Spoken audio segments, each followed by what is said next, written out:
सबैजनालाई हार्दिक नमस्कार छ। म आज यहाँहरूलाई अत्यन्तै महत्त्वपूर्ण भाषणका क्लिपहरू प्रस्तुत गर्न गइरहेको छु।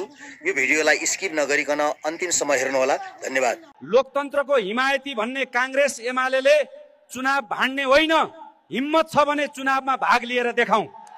कांग्रेस एमालेहरूलाई एउटा कुराको हेक्का रहोस्, तिमीहरूले चुनावमा भाग नलिए पनि लोकतन्त्र मर्दैन। देश र सत्ता जोगाउन नसक्ने भगौडाहरूले भ्रष्ट कालो धनको दम्ब देखाउनु पर्दैन। हिम्मत भए खुल्ला बहस गर्न आऊ।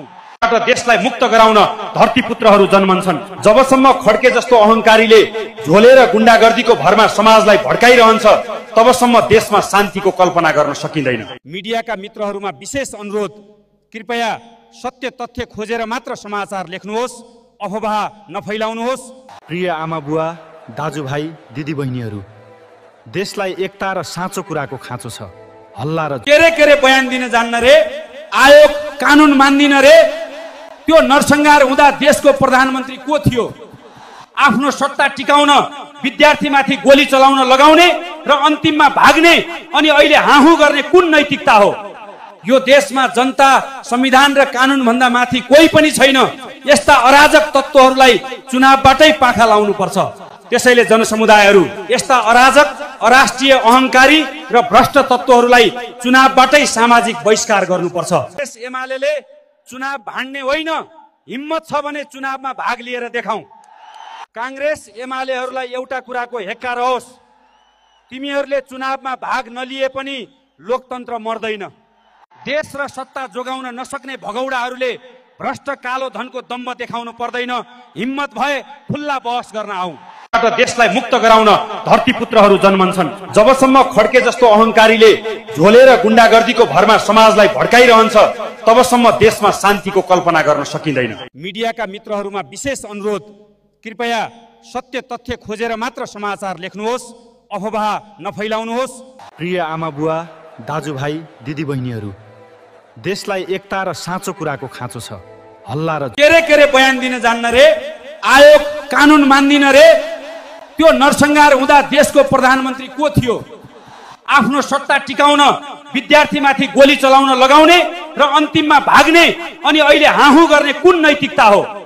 यो देशमा जनता, संविधान र कानुन भन्दा माथि कोही पनि छैन।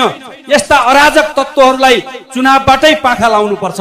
त्यसैले जनसमुदायहरू यस्ता अराजक, अराष्ट्रिय, अहंकारी र भ्रष्ट तत्त्वहरूलाई चुनावबाटै सामाजिक बहिष्कार गर्नुपर्छ। एमालेहरूलाई एउटा कुराको हेक्का रहोस्, तिमीहरूले चुनावमा भाग नलिए पनि लोकतन्त्र मर्दैन।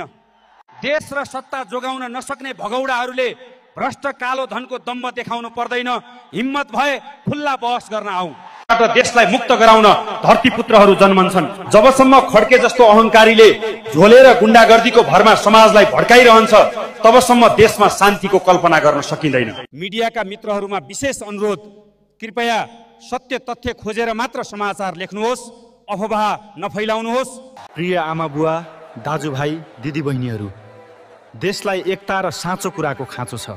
हल्ला र केरे बयान दिन जान्न रे, आयोग कानुन मान्दिन रे। त्यो नरसंहार हुँदा देशको प्रधानमन्त्री को थियो? आफ्नो सत्ता टिकाउन विद्यार्थीमाथि गोली चलाउन लगाउने र अन्तिममा भाग्ने अनि अहिले हाहु गर्ने कुन नैतिकता हो? यो देशमा जनता, संविधान र कानुन भन्दा माथि कोही पनि छैन। यस्ता अराजक तत्त्वहरूलाई चुनावबाटै पाखा लाउनु पर्छ। त्यसैले जनसमुदायहरू यस्ता अराजक, अराष्ट्रिय, अहंकारी र भ्रष्ट तत्त्वहरूलाई चुनावबाटै सामाजिक बहिष्कार गर्नुपर्छ। पुत्रहरू जन्मन्छन्। जबसम्म खड्के जस्तो अहंकारीले झोलेर गुण्डागर्दीको भरमा समाजलाई भड्काइरहन्छ, तबसम्म देशमा शान्तिको कल्पना गर्न सकिँदैन। मिडियाका मित्रहरूमा विशेष अनुरोध, कृपया सत्य तथ्य खोजेर मात्र समाचार लेख्नुहोस्, अफवाह नफैलाउनुहोस्। प्रिय आमा बुवा, दाजुभाइ, दिदीबहिनीहरू, देशलाई एकता र साँचो कुराको खाँचो छ। हल्ला र केरे बयान दिन जान्न रे, आयोग कानुन मान्दिन रे। त्यो नरसंहार हुँदा देशको प्रधानमन्त्री को थियो?